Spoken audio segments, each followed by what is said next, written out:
Shalom pemirsa dan seluruh keluarga Indonesia. Selamat berjumpa kembali dalam ruang komunikasi keluarga, satu persembahan istimewa dari Departemen Komunikasi Uni Indonesia Kawasan Barat. Dan program ini memang diperancang khusus untuk keluarga Indonesia karena selalu menghadirkan narasumber yang setia melakukan pelayanan untuk kita semua, Bapak Dr. Niko Cecekoro. Dan saat ini sebelum kita lanjutkan perjumpaan kita, saya akan ajak Anda lebih dahulu keluarga Indonesia untuk menyapa beliau yang sudah hadir bersama dengan kita di studio. Selamat datang kembali Pak Niko. Terima kasih Ayura, apa kabar? Luar biasa, terima kasih. Bapak juga kami mengucap penghargaan dan terima kasih Bapak terus setia bersama dengan program ini ya. Begitu, ya. Dan keluarga Indonesia kita akan lanjutkan waktu ini dengan program yang sudah dipersiapkan secara khusus. Beliau saat ini mengangkat judul keluarga yang beribadah. Demikian ya Pak Niko ya? Ya betul, keluarga yang beribadah. Ya, walaupun mungkin menurut saya kita pernah juga membahas topik yang mirip ya. dengan hal ini, Pak Niko. Ya, saya pikir memang agak mirip, tetapi mungkin fokus diskusi kita adalah pada keluarga yang beribadah. Jadi sekarang lebih kepada keluarganya Keluarga yang beribadah. Sebenarnya bagaimana bagaimana peribadatan atau ibadah keluarga seharusnya seperti apa? Kita mengambil contoh yang sudah dilakukan di dalam atau yang sudah kita baca di dalam firman Tuhan, barangkali itu yang paling tepat. Iya, saya setuju. Berarti kita akan berangkat dari apa yang dikatakan oleh firman Tuhan tentang ibadah ini. Betul sekali. Oke. Jadi dari mana Pak yang Bapak sudah siapkan saya kira, untuk kita? Sebab kalau kita berbicara tentang ibadah selalu kita lihat permasalahan yang dialami oleh bangsa Israel dahulu kala, bukan?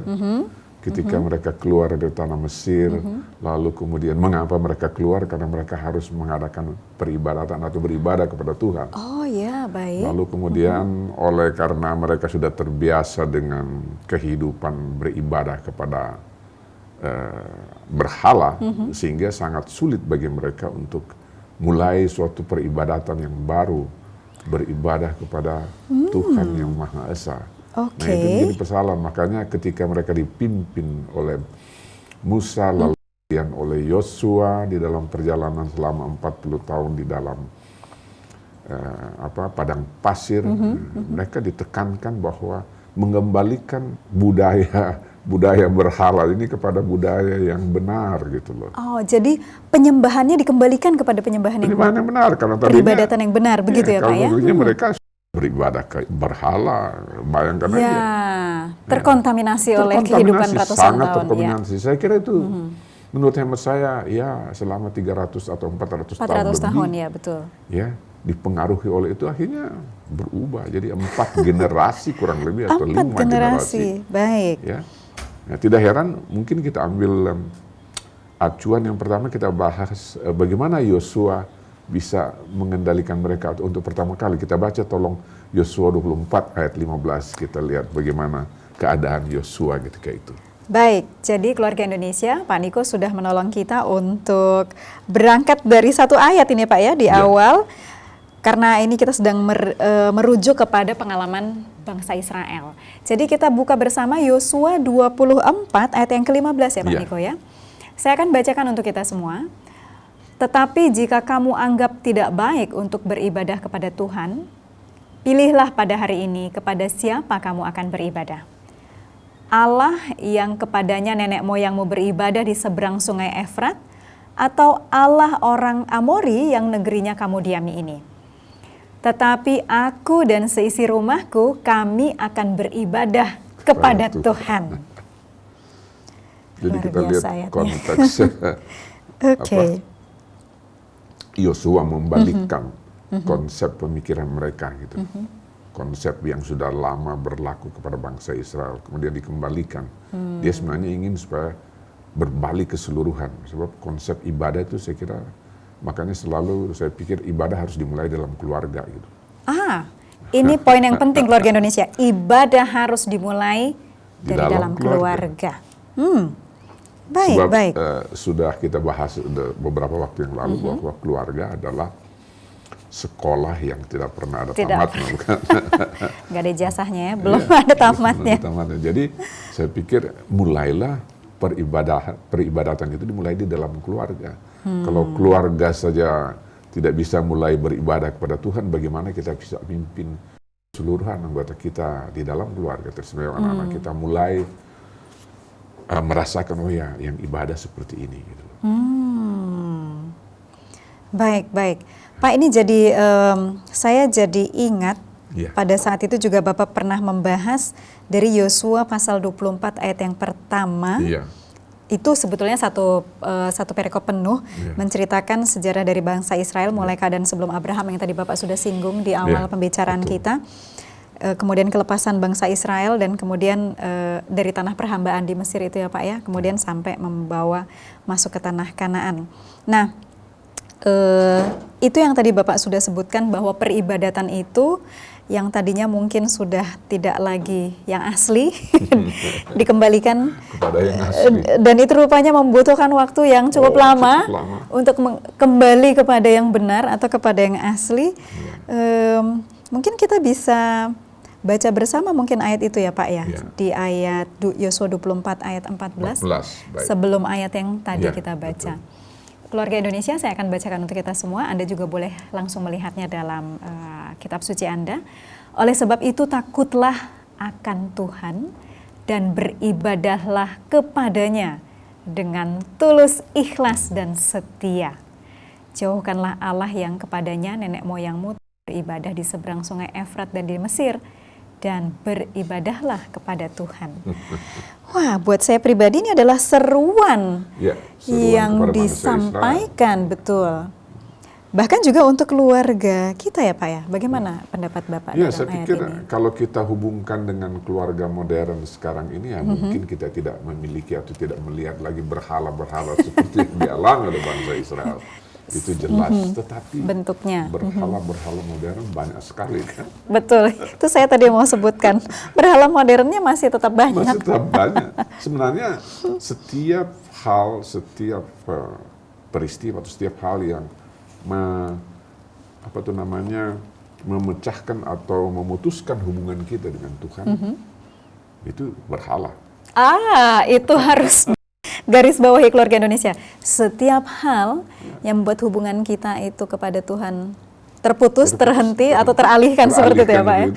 Itu waspada, itu berhala. Bahkan ada sampai zaman modern ini juga zaman Pak modern ya. Dan sekarang ini saya pikir kalau zaman modern banyak sekali hal-hal yang membuat, sebab setan itu, iblis itu begitu canggih, begitu pinter mempengaruhi manusia. Sehingga walaupun kita sudah lepas dari berhala-berhala bangsa Israel, tetapi kita mengalami atau menghadapi bangsa berhala modern yang jauh lebih baik, jauh lebih canggih daripada berhala-berhala yang dahulu kala dialami oleh bangsa Israel, bukan?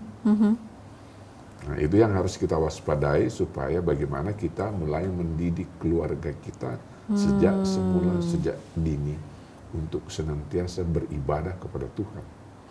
Baik, ada satu hal yang menarik di sini Pak. Di zaman modern tadi Bapak sudah singgung, bukan tidak mungkin, bahkan kenyataannya ada banyak yang menghalangi kita untuk terhubung kepada Tuhan. Betul, kita. Banyak sekali. Bagaimana kita menghadapinya atau mengatasinya seperti itu Pak?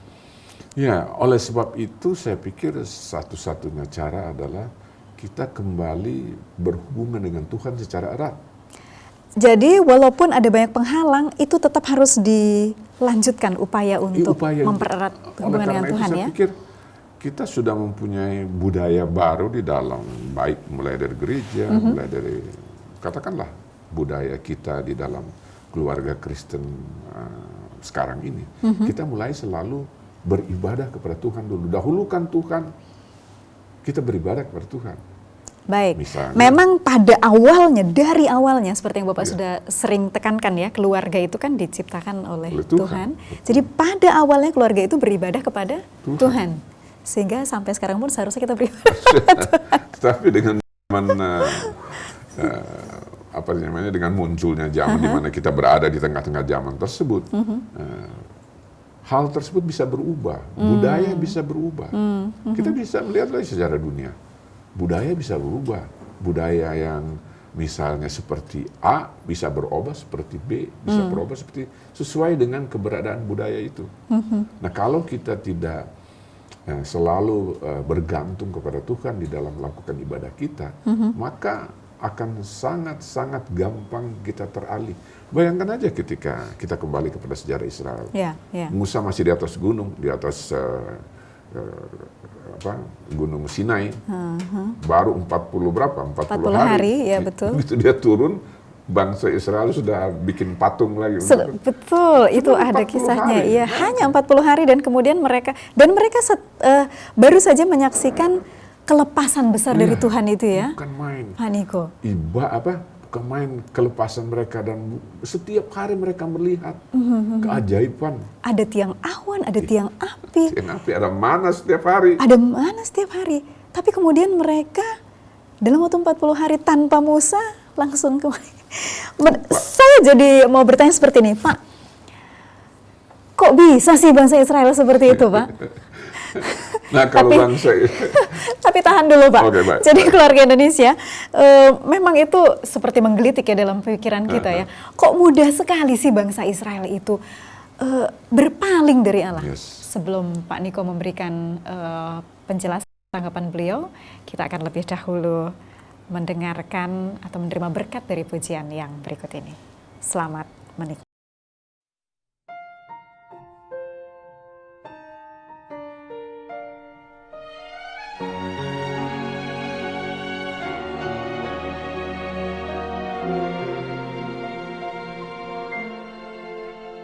God took 6 days and created earth and moon, the stars and sun.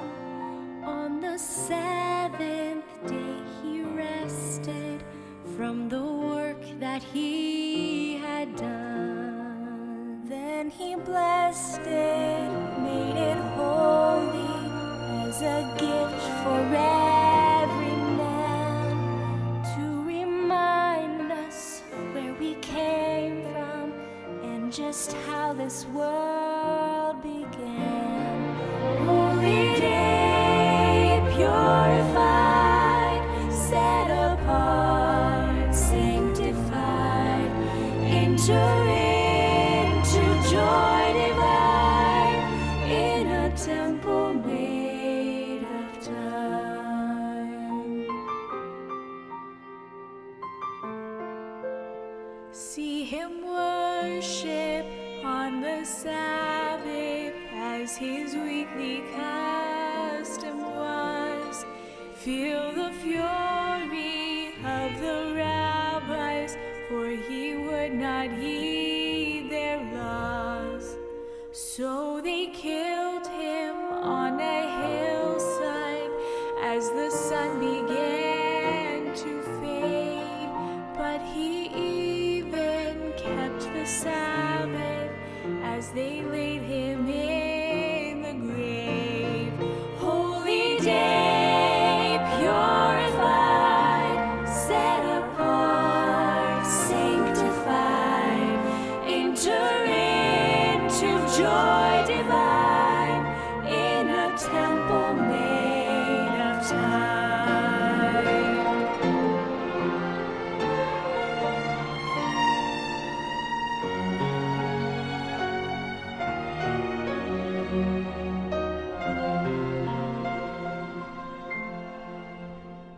Oft forsaken and forgotten, desecrated and profaned, but the sacred fourth commandment is still valid and unchanged. Hear the Father gently calling, if you love me, heed each one, not for merit or salvation, but because you love my Son.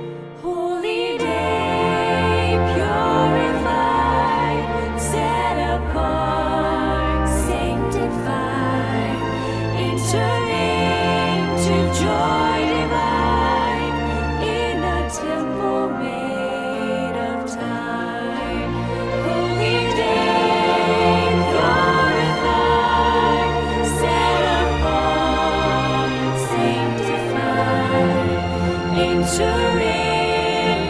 joy divine in a temple made of time. You will find joy divine in this temple made of time.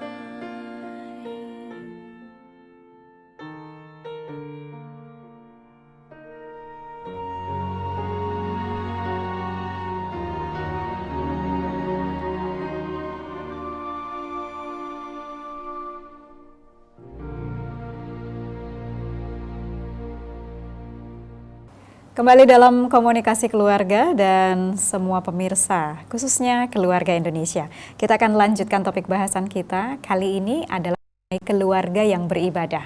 Dan di awal pertemuan sudah disampaikan bahwa ini fokusnya kepada memang keluarga yang beribadah. Dan tadi sebelum lagu, semua Anda juga memperhatikan bahwa perbincangannya adalah mengenai pengalaman bangsa Israel, ya, Pak Niko. Bagaimana mereka itu Tuhan tuntun untuk kembali kepada cara peribadatan atau beribadah yang sebenarnya. Tapi ternyata perlu waktu dan kita sampai kepada satu peristiwa di mana waktu itu adalah 40 hari Musa naik ke Gunung Sinai, ya Pak Niko, untuk menerima firman Tuhan termasuk 10 hukum. Lalu pada saat dia turun, bangsa Israel sudah kembali menyembah berhala.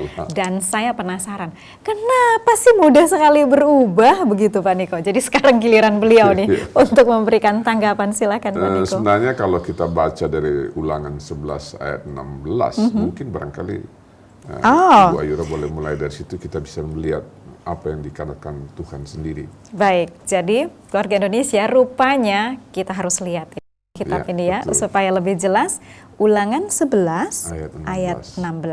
Saya akan bacakan untuk kita semua. Hati-hatilah supaya jangan hatimu terbujuk sehingga kamu menyimpang dengan beribadah kepada Allah lain dan sujud menyembah kepadanya. Sujud menyembah kepadanya, bayangkan aja. Jadi dari sudah dikatakan Tuhan harus menyembah Tuhan, ya, tapi kemudian mereka begitu gampang berubah. Belum 40 hari mereka sudah bikin patung. Kan bikin patung lama itu. Dari emas. Betul. Lama. Oke. Jadi begitu cepat berubah persepsi atau pola pikir mereka. Itulah. Dan saya pikir itu ya sama juga kita di atas. Bagaimana kita sudah singgung tadi bahwa di atas dunia sekarang ini seperti itulah yang kita hadapi.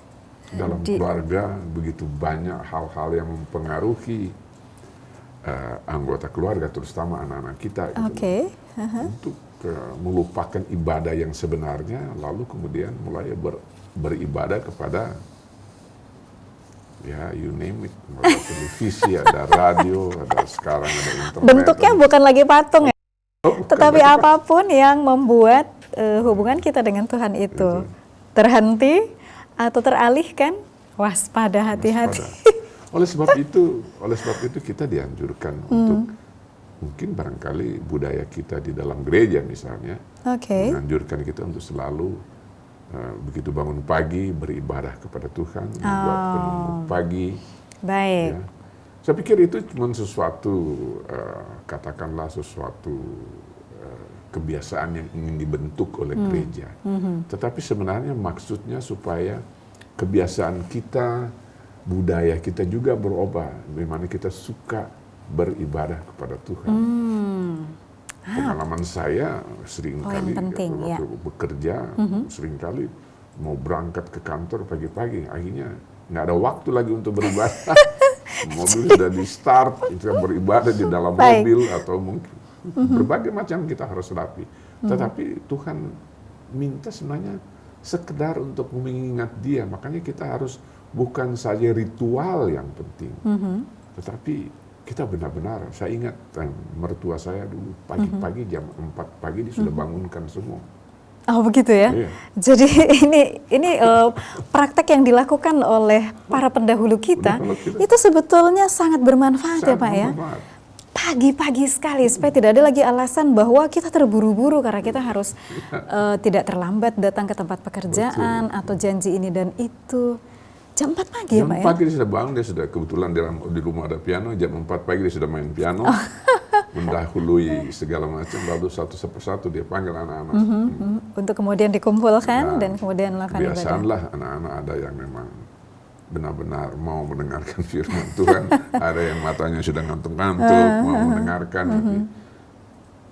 Nah, bayangkan kalau kita tidak mulai di dalam keluarga ibadah itu, lama-lama budaya seperti itu hilang kan? Ya, betul Pak. Jadi dari yang tadi Bapak sampaikan, termasuk pengalaman Bapak, itu ada beberapa poin yang menarik perhatian saya dan mudah-mudahan ini juga akan menjadi pengalaman buat kita bersama keluarga Indonesia.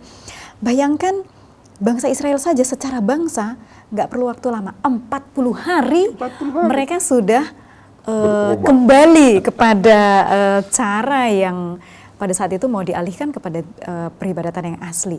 Jadi kalau tadi Pak Niko katakan lama-kelamaan mungkin kita nggak tunggu 40 hari ya, di zaman modern mungkin dalam beberapa hari kita bisa berpaling. Kalau kita tidak membuat hubungan dengan Tuhan itu adalah sesuatu yang menjadi pola hidup keluarga kita. Pola hidup keluarga. Hubungan dengan Tuhan itu harus menjadi pola hidup keluarga. Saya kira kuncinya di situ. Ya, jadi karena kan kadang kita juga terjebak di ritual itu tadi ya Pak ya. Tapi sekarang, nah itu tadi saya mau kembali ke ayat itu boleh ya Pak ya? Ya, silakan. Jadi dikatakan di sini adalah hati-hatilah supaya jangan hatimu terbujuk. Nah Pak, saya sedang berpikir ini dan kalau dari penjelasan Bapak sebetulnya tadi arahnya adalah hati kita. Bagaimana kita menyikapi beribadah kepada Tuhan ini kuncinya di hati kita ya Pak ya? Oleh karena itu roh berada di dalam hati kita. Sebenarnya roh suci sudah diberikan kepada kita. Dia berada di dalam hati kita masing-masing. Ya, oleh karena roh kudus mengingatkan kita, kita harus beribadah. Tapi kan semua bergantung kepada hati kita. Betul. Kita mau turut ajakan roh kudus atau udahlah. Nah, jadi seperti itu kan sikap kita bisa seperti ya, itu. dan ini serius.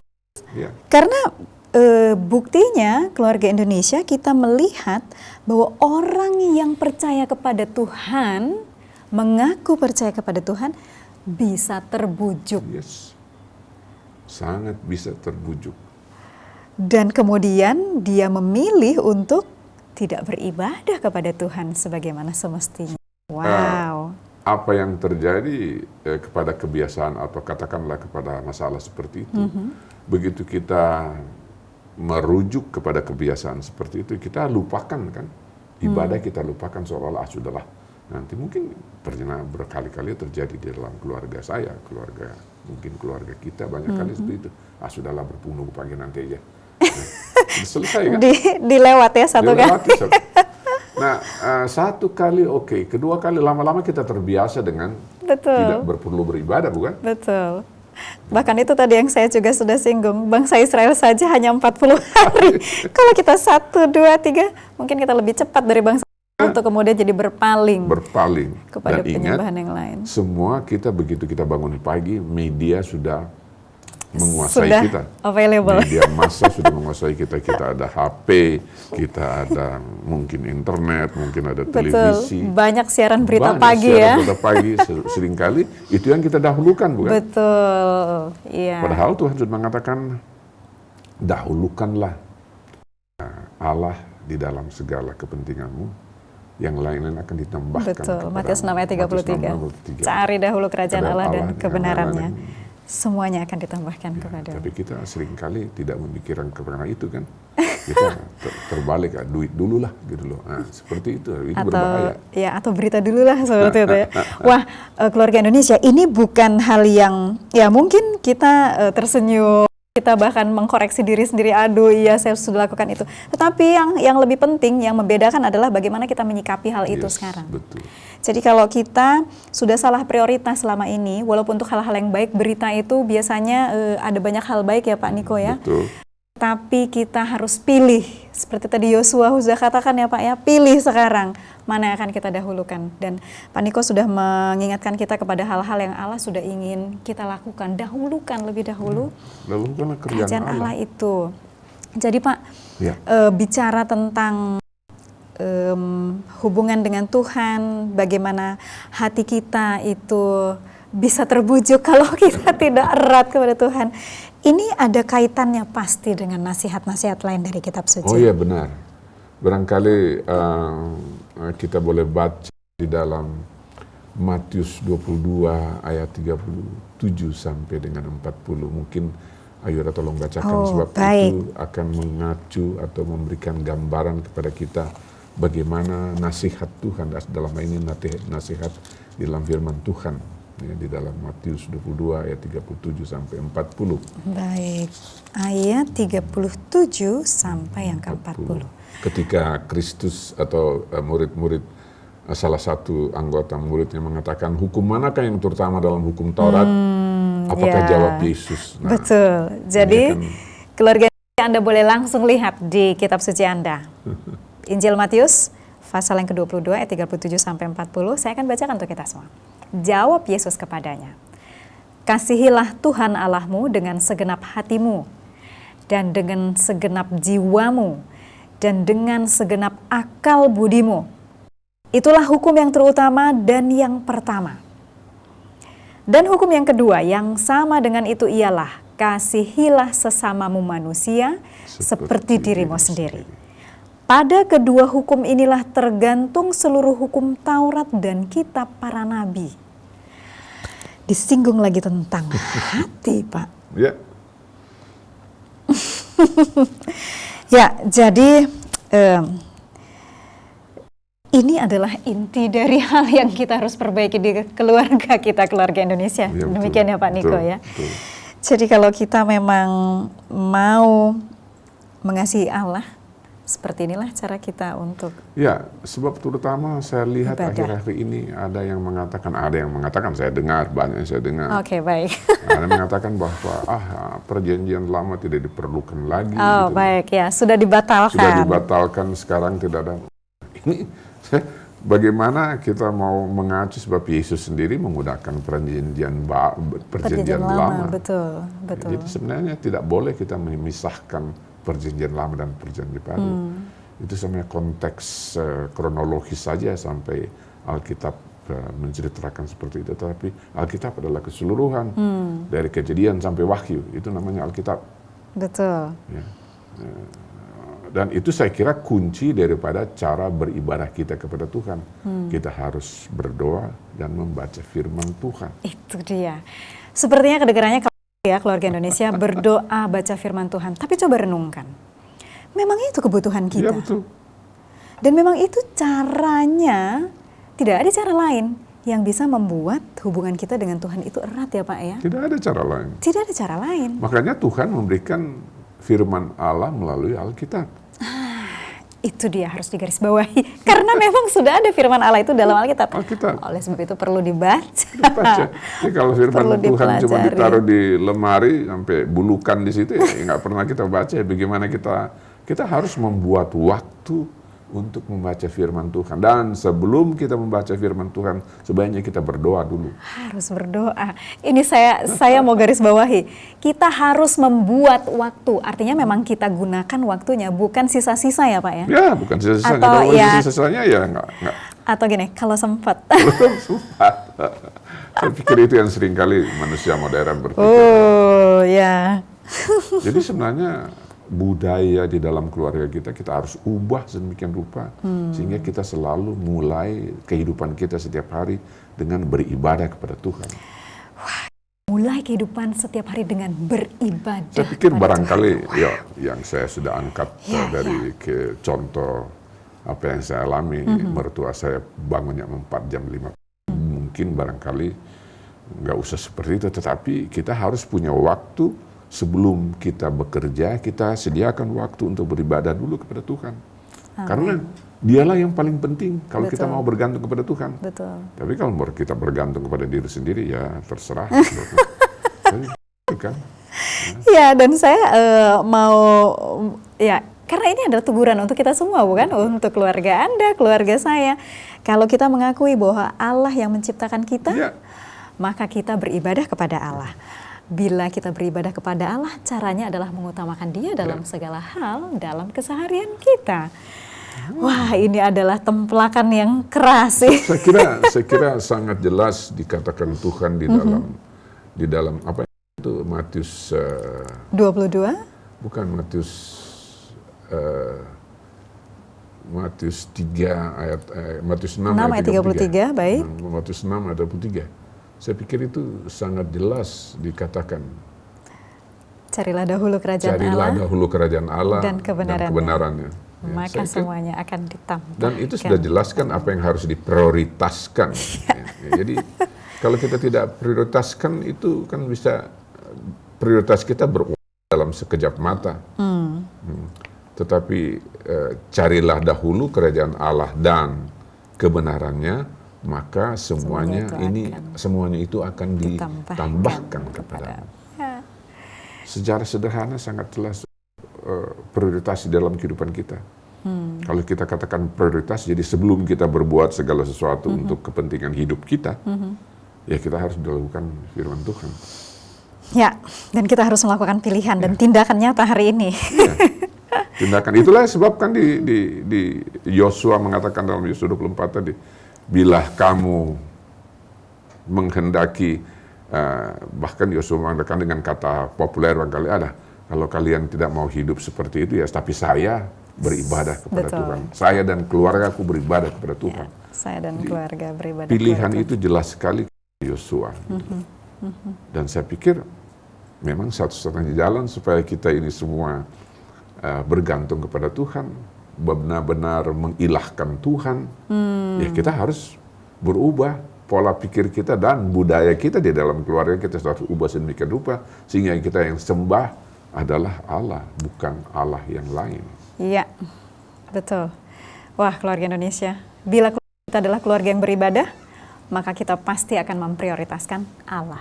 Bila prioritas kita bukan Allah, kita harus ambil tindakan nyata. Pilih hari ini kepada siapa kita akan beribadah. Betul. Wah, Pak Niko, ini adalah powerful ya. Ini sangat mendorong kita untuk memperbaiki peribadatan keluarga kita. Nah, Pak Niko, Ya. mungkin Bapak juga memiliki hal yang seperti simpulan atau sari yang akan Bapak sampaikan kepada keluarga Indonesia semuanya di akhir perjumpaan kita. Iya. Barangkali intisarinya kembali kepada utamakan Allah, utamakan Tuhan kita di dalam keluarga. Saya kira itu yang penting. Dan itu kalau kita mengutamakan Tuhan, tadi kan sudah dibacakan mengasihi hukum, utamakan mengasihi Tuhan. Betul. Dengan segenap hati, segenap jiwa, dan segenap akal budi. Bayangkan, akal budi ini penting sekali. Jadi seluruh konsentrasi pemikiran kita harus dahulu prioritaskan kepada Tuhan dulu, baru yang lain-lain. Tapi kita mengapa manusia seperti itu? Karena Terbalik. manusia berpikir, waduh ini kalau saya punya bisnis nggak jalan hari ini, gimana jadinya? Ya, ya. Jadi yang selalu dipikirkan selalu ujung-ujungnya duit kan, nah, itu dulu diprioritaskan. Tapi saya kira Tuhan menghendaki, no, kalau kalian mau ubah seluruh konsentrasi pemikiran dimulai dengan ibadah keluarga. Ya, ya. Sebab itu yang selalu kita mulai.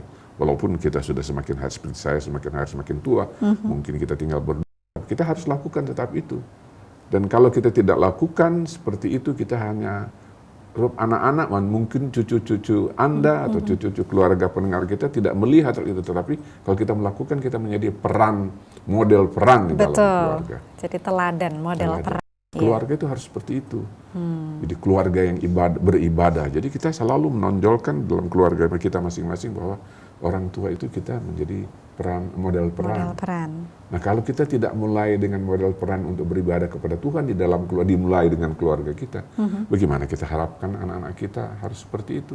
Iya, betul Apalagi sekali. di dalam menghadapi dunia yang semakin katakanlah semakin kacau dengan berbagai macam media yang harus kita hadapi setiap hari.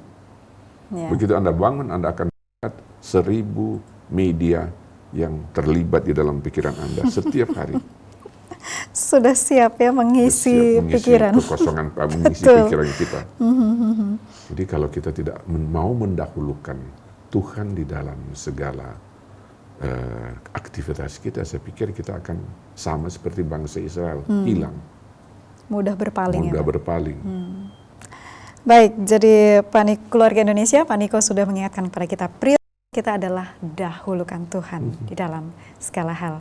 Jadi kita harus benahi itu. Dan sekali lagi mungkin Pak Niko tadi juga sudah mengingatkan tidak ada cara lain bagaimana membina hubungan kita erat dengan Tuhan, yaitu berdoa dan membaca firman-Nya. Iya. Lakukan itu, buat waktunya, bukan hanya kalau sempat atau sisa-sisa ya Pak ya. Baik, mungkin sebagai yang terakhir Pak Niko boleh tolong sampaikan. bacakan 2 Tesalonika 3 ayat 1 dan 2, barangkali itu sangat baik untuk melihat bagaimana Rasul Paulus mengingatkan kita kembali. Jadi boleh dikatakan dia lebih kepada alam modern sekarang ini. 2 Tesalonika 3 ayat 1 dan 2. Anda juga boleh membukanya secara langsung, keluarga Indonesia, dalam 2 Tesalonika 3 ayat 1 dan 2. Saya akan bacakan untuk kita semua. Selanjutnya, saudara-saudara, berdoalah untuk kami, supaya firman Tuhan beroleh kemajuan dan dimuliakan, sama seperti yang telah terjadi di antara kamu.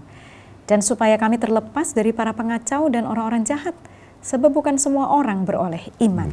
Kemudian Efesus 3 ayat 16. Oke, ayat ini kita akan sambung dengan Efesus 3 ayat 16. Aku berdoa supaya Ia, menurut kekayaan kemuliaannya, menguatkan dan meneguhkan kamu oleh rohnya di dalam batinmu. Luar biasa. Jadi ini adalah penutup untuk perjumpaan kita ya Pak ya. Betul.